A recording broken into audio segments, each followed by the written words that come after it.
बारुख 1 अध्याय। बारुख ओ बाबिलोनवासी जिहुदीगण। नेरियार पुत्र बारुख बाबिलोन रे रचना करिथिबा पुस्तकर वाक्य एही। सेही नेरिया महाशयार पुत्र, महाशया सेदेकियार पुत्र, सेदेकिया हासादियार पुत्र, हासादिया हिलकियार पुत्र थिले। पंचम वर्षर प्रथम मासर सप्तम दिवसरे जेरुसालेम अधिकर कलदीय माने जेबे ताहा दग्ध कले, तेबे एही पुस्तक लिपिबद्ध हैला। जुदार राजा जेहोयाकीम कोइनिया व पुस्तकर पठन शुणिबा पाई आगत समस्त जनता एवं बाबिलोन सुद नदी समीपरे जेउ माने बास करुथिले सेही शक्तिशाली व्यक्तिगण, शासक वृंद, वयोज्येष्ठगण प्रभृति सान तथा बड़ समस्त जनतांक श्रुतिगोचर बारुख एही पुस्तिका पाठ कले। सेतेबेले सेमाने विलाप करी उपवास कले ओ प्रभुंक सन्निधान रे प्रार्थना कले। तहु प्रत्येक व्यक्तिंक सामर्थ्य अनुसारे प्रदत्त अर्थ सेमाने संग्रह कले। एहा परे सेही अर्थकु जेरुसालेमवासी फ्लामनुर पौत्र तथा हिलकियार पुत्र महायाजक जयाकिम ओ तांको सह जेरुसालेम रे थिबा याजक वृंद तथा जनतांक निकटकु पठाइले।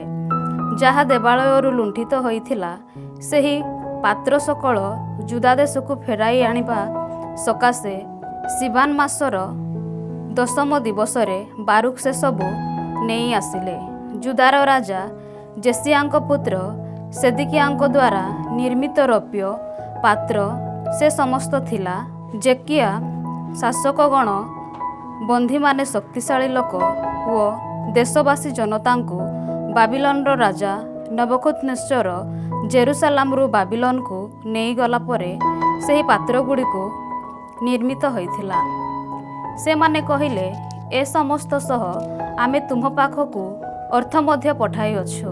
एही अर्थ विनय रे तुम्हे माने होम बळी, पाप परिहार बळी, शस्य बळी तथा धूपार्जन पाई आवश्यक सुगंधी द्रव्य क्रय करी प्रभु आम ईश्वरंक बलिपीठ उपरे उत्सर्ग कर। बाबिलोनर राजा नेबुकदनेस्सर ओ तांको पुत्र बेलसारंक जीवन निमंते ओ सेमानंक इह दिन गुड़िक स्वर्गीय दिन सदृश हेबा पाई प्रार्थना कर। बाबिलोनर राजा नेबुकदनेस्सर ओ तांको पुत्र बेलसारंक अधीन रे बास करी दीर्घकाल व्यापी सेमानंकर सेवा करिबा ओ सेमानंक सम्मुखरे आमे संप्रीति लाभ करिबा पाई प्रभु आमको शक्ति ओ आम चक्षु पाई आलोक प्रदान करिवे। जेहेतु प्रभु आम ईश्वरंक विरुद्ध रे आमे पाप कलु ओ तद्वारा प्रभुंकर क्रोध तथा कोप आमठारु विमुख होई नाही। जेहेतु प्रभु आम ईश्वरंक निकटरे आम पाई प्रार्थना कर। उत्सव दिन गुड़िक तथा निर्दिष्ट काल रे तुम्हे माने मध्य जेपरि प्रभुंक आलय रे पाप स्वीकार करिपार, सेथिपाई तुम पाखको आमे जेउ पुस्तक पठाइअछु ताहा पाठ कर। निर्वासी मानंकर पाप स्वीकार। तुम्हे माने एहिपरि कहिबो, नीतिनिष्ठा अटे प्रभु आम ईश्वरंकर, किंतु आजि जेउ परि संघटित सेहिपरि आमे जुदा ओ जेरुसालेमवासी आम्भमानंक राजगण, शासक वृंद, याजक माने, प्रवक्ता तथा पितृपुरुष मानंक प्रति केवल लज्जाबोध अवशिष्ट रहिछि। कारण प्रभुंक सन्निधान रे आमे पाप कलु, आमे ताहांकर अनुगत नाहु। आम्भे माने प्रभु आम ईश्वरंक वचन प्रति मनोयोगी होई नाहु, किंबा ताहांक द्वारा आम सम्मुखरे उपस्थापित नियमानुजाई विचरण करिनाहु। इजिप्टरू आम पिता मानंकु प्रभु जेबे बाहन करी आनिले, सेही दिन ठारू आजि पर्यंत आम्भे माने प्रभु आम ईश्वरंकर अनुगत होइनाहु ओ ताहांकर वचन शुणिबा पाई आम्भे माने मनोयोगी होइनाहु। सुतरां दग्ध तथा मधुप्रवाही एही देश सेमानंकु प्रदान करिबा सकाशे आम पितृपुरुष मानंकु जेबे से बाहर करी आनिले, सेही दिन रे ताहांकर दास मोसेसंक माध्यम रे प्रभुंक द्वारा विज्ञापित दुर्गति तथा अभिशाप आज सुधा ଆମ୍ଭମାନଙ୍କ ସହିତ ସଂଯୁକ୍ତ ହୋଇ ରହିଅଛି। ପ୍ରଭୁ ଆମ ଈଶ୍ୱର ଯେଉଁ ପ୍ରବକ୍ତାମାନଙ୍କୁ ଆମ ପାଖକୁ ପଠାଇଥିଲେ, ସେମାନଙ୍କ ଦ୍ୱାରା ଘୋଷିତ ତାହାଙ୍କ ବଚନ ଆମେ ଶୁଣିନାହୁଁ।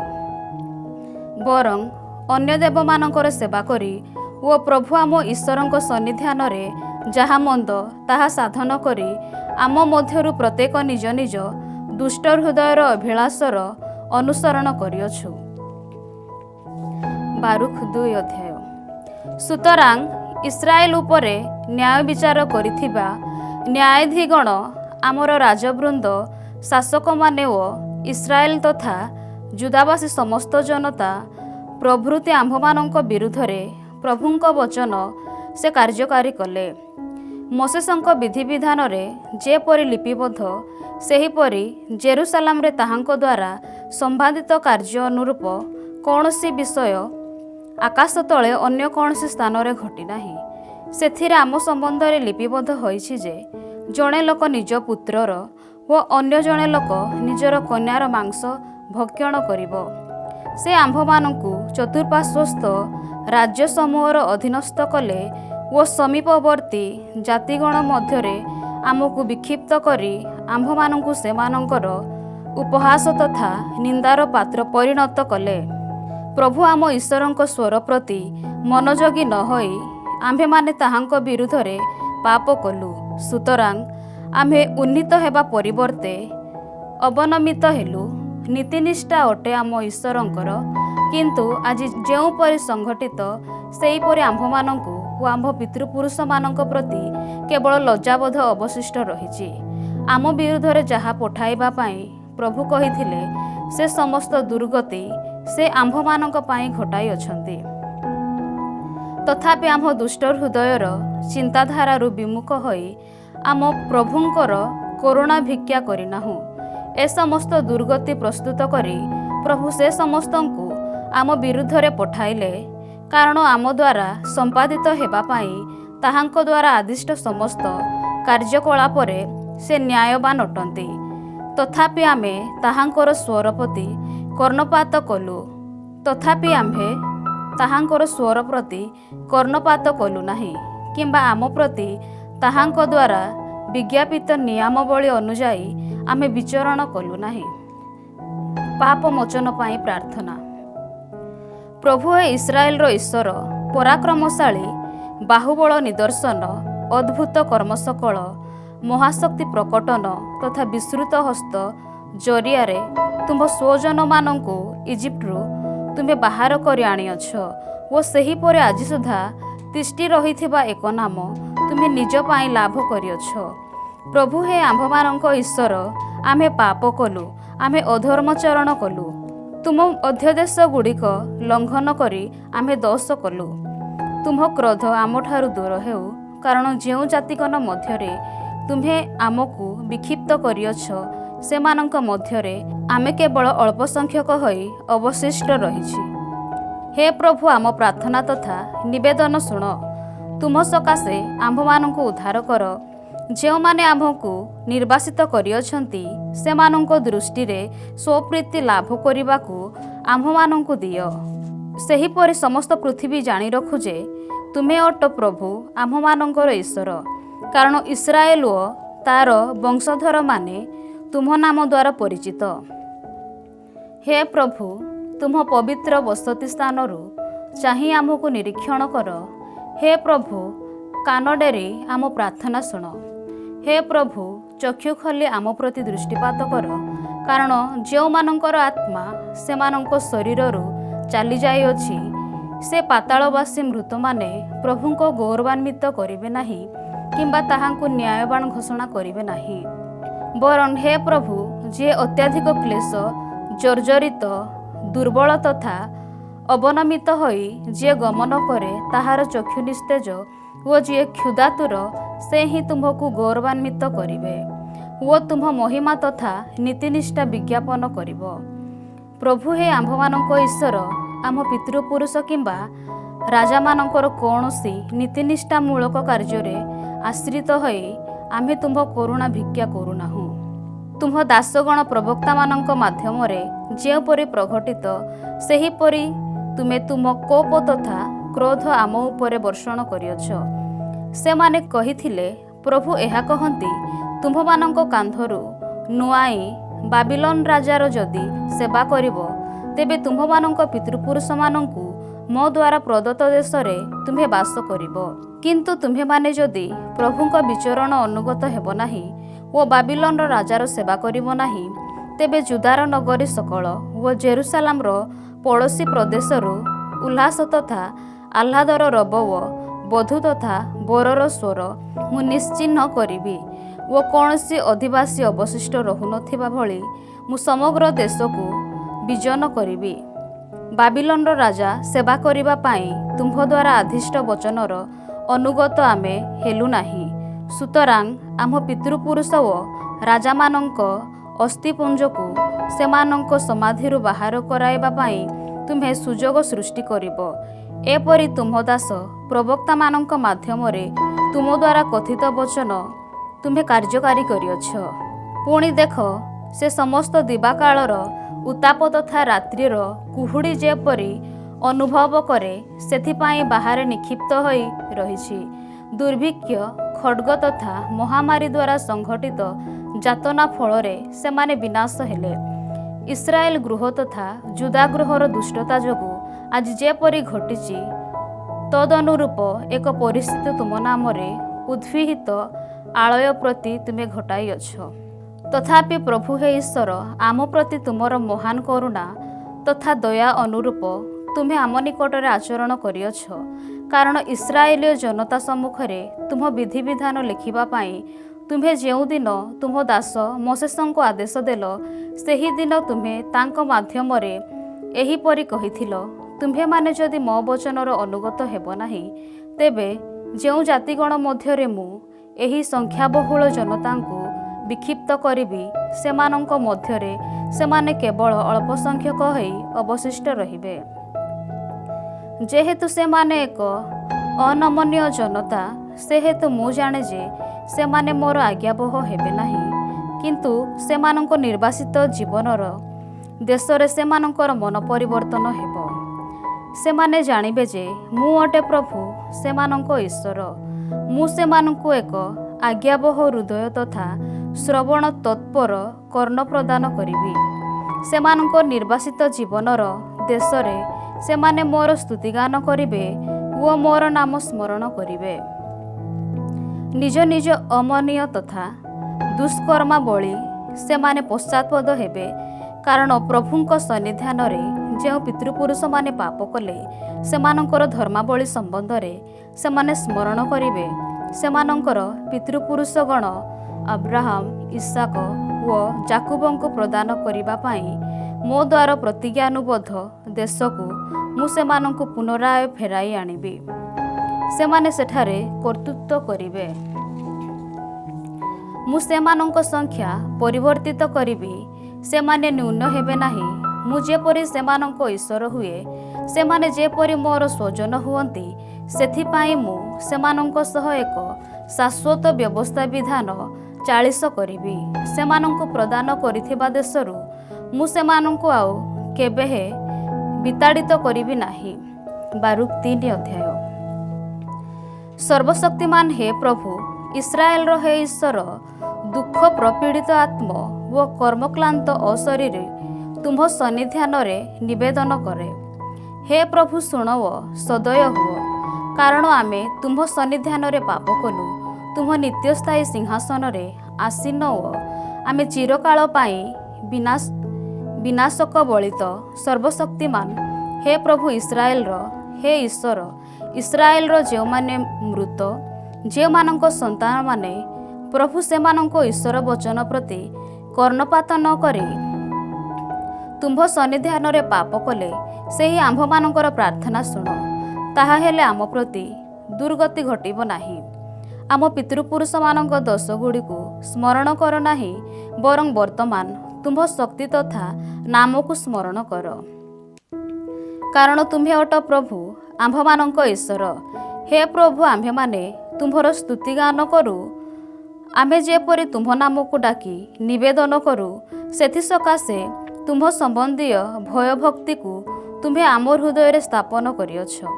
ତୁମ୍ଭ ସନ୍ନିଧାନରେ ଯେଉଁମାନେ ପାପ କଲେ ସେହି ଆମ ପିତୃପୁରୁଷମାନଙ୍କ ଦୋଷଗୁଡ଼ିକୁ ଆମ ହୃଦୟରୁ ଦୂର କରି ଆମର ଏହି ନିର୍ବାସିତ ଜୀବନ କାଳରେ ଆମେ ତୁମର ସ୍ତୁତିଗାନ କରିବୁ।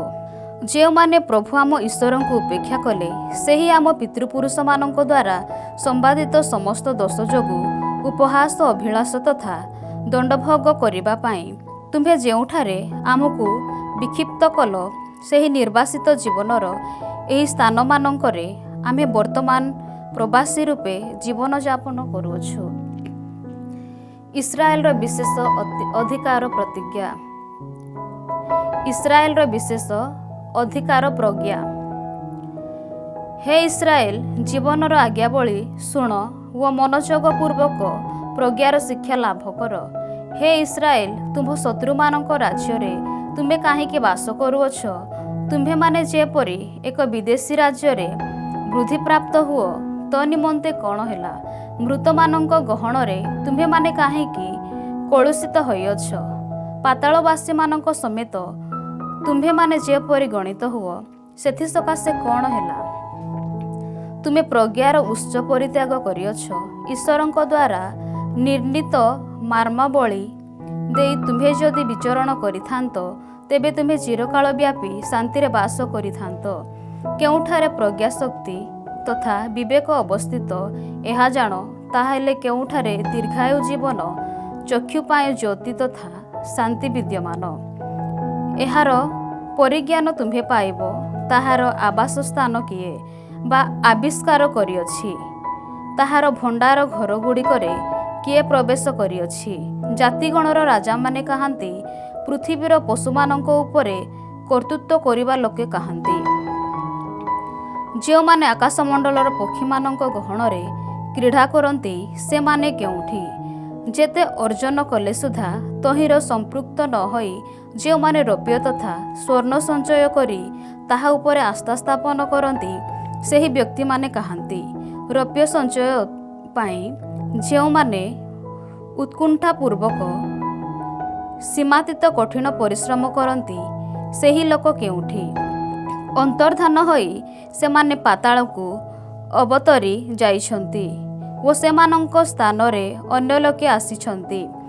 ଯୁବାମାନେ ଦିବାଲୋକର ଦର୍ଶନ ଲାଭ କରିଛନ୍ତି ଓ ପୃଥିବୀରେ ବାସ କରିଛନ୍ତି, କିନ୍ତୁ ବିଦ୍ୟାର ପଥ ସମ୍ବନ୍ଧରେ ସେମାନେ ଜ୍ଞାନପ୍ରାପ୍ତ ହୋଇନାହାନ୍ତି କିମ୍ବା ତାହାର ପଥ ବୁଝି ନାହାନ୍ତି ଅଥବା ତାହାକୁ ଦୃଢ଼ ରୂପେ ଧାରଣ କରିନାହାନ୍ତି। ତାହାର ପଥରୁ ଭ୍ରଷ୍ଟ ହୋଇ ସେମାନଙ୍କ ପୁତ୍ରମାନେ ଦୂରେଇ ଯାଇଛନ୍ତି।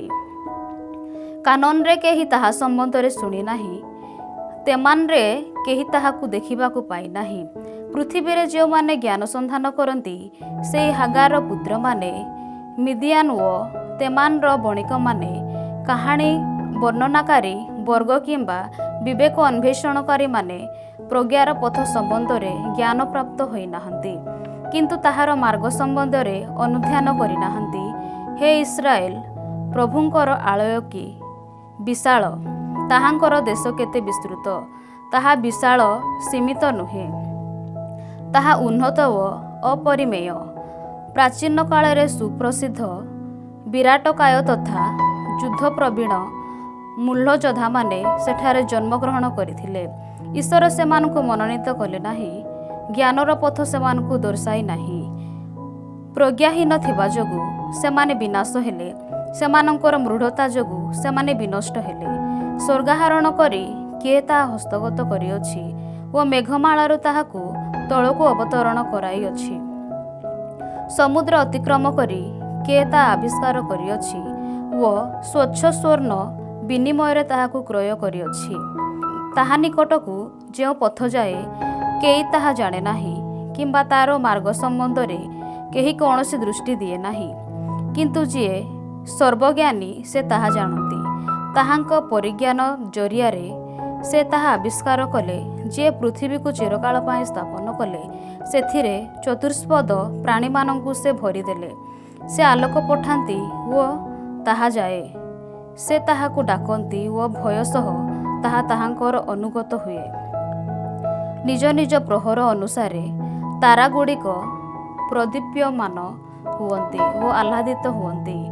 ସେ ସମସ୍ତଙ୍କୁ ସେ ଡାକିଲେ ଓ ସେମାନେ କହିଲେ, ଦେଖ ଆମେ ଏଠାରେ ଯିଏ ସେ ସମସ୍ତ ସ୍ୱଜନ କଲେ ତାହାଙ୍କ ପ୍ରତି ସେମାନେ ଦୀପ୍ତିମନ୍ତ ହୁଅନ୍ତି।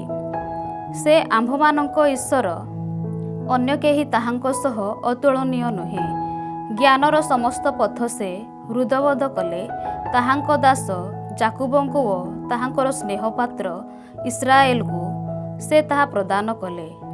ଏହାପରେ ତାହା ପୃଥିବୀରେ ଉଭା ହେଲା ଓ ମନୁଷ୍ୟମାନଙ୍କ ମଧ୍ୟରେ ବସତି ସ୍ଥାପନ କଲା।